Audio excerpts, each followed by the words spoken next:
PT PAL Indonesia kembangkan produk kapal perang baru dengan teknologi modern.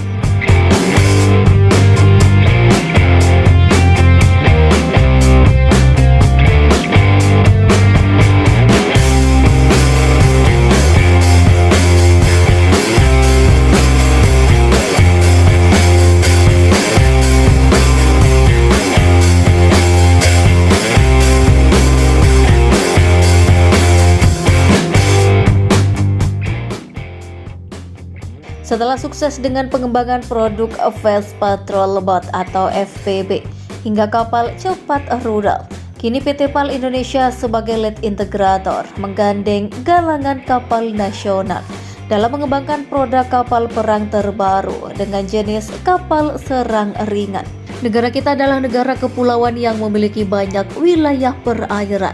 Untuk dipastikan keamanannya, tentunya bukan hanya untuk kapal-kapal besar, tapi kapal kecil yang berkecepatan tinggi, mampu mengakses wilayah perairan dangkal dan memiliki kemampuan tembak yang besar. Bapak Kaharudin Jenot, CEO PT PAL Indonesia, pada hari kedua Indo Defense 2022 melakukan penandatanganan MOU dengan mitra strategis asal Norwegia, yakni Kongsberg, yang diwakili oleh Frank Tveitan sebagai Vice President Naval System dalam memenuhi kebutuhan pasar dalam negerinya. PAL juga mengajak galangan kapal nasional PT Landin Invest yang diwakili oleh John Landin selaku CEO.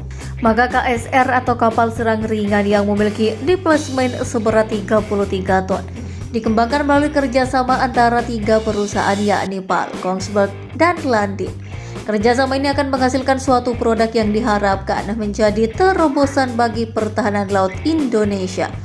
Dengan panjang sekitar 20 meter namun memiliki kemampuan persenjataan yang tangguh, maka KSR ini akan menjadi garda terdepan bagi strategi maritim secara keseluruhan. Memahami akan besarnya potensi pasar dalam negeri akan kebutuhan alutsista yang menjalankan misi pemukul utama PT PAL Indonesia bersama PT Landin Invest tengah mengembangkan desain kapal serang ringan dengan track record Landin di bidang teknologi komposit, menjadikannya sebagai salah satu mitra strategis untuk memenuhi kebutuhan pasar dalam negeri. Selain itu, kolaborasi semakin menguat dengan adanya mitra global yang memiliki proven experience pada sistem persenjataan yaitu Kongsberg Norwegia. Kerjasama strategis ini akan berfokus pada bidang integrasi sistem, sensor, dan persenjataan pada kapal serang ringan. Masih dalam rangkaian acara pameran Indo Defense 2022.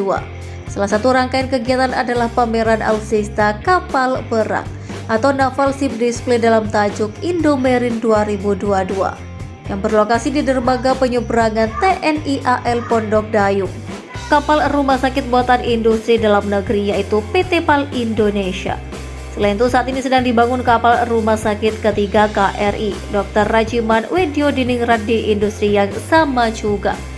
Pemanfaatan industri dalam negeri khususnya PT PAL dalam pemenuhan kebutuhan alutsista TNI AL merupakan bentuk komitmen dan kesungguhan TNI AL dalam mensukseskan program pemerintah, yakni membangun kemandirian industri pertahanan dan meningkatkan penggunaan produk dalam negeri. Terang Bapak Kasal Laksamana TNI Yudo Margono dalam kesempatan tersebut. Dengan kerjasama strategis ini diharapkan, kita semua berharap dengan pemanfaatan industri dalam negeri secara terus-menerus dan konsisten akan meningkatkan kapabilitas dan kapasitas industri pertahanan dan bermuara pada kemandirian industri pertahanan, sekaligus terwujud cita-cita pemerintah dan bangsa Indonesia. Dalam kesempatan tersebut, Menteri Pertahanan RI Bapak Prabowo Subianto turut memberi apresiasi atas dedikasi TNI AL serta kinerja PT PAL sebagai industri pertahanan dalam negeri. Kita harus bangga, putra-putri Indonesia sudah mampu membuat kapal-kapal yang cukup rumit dan cukup besar.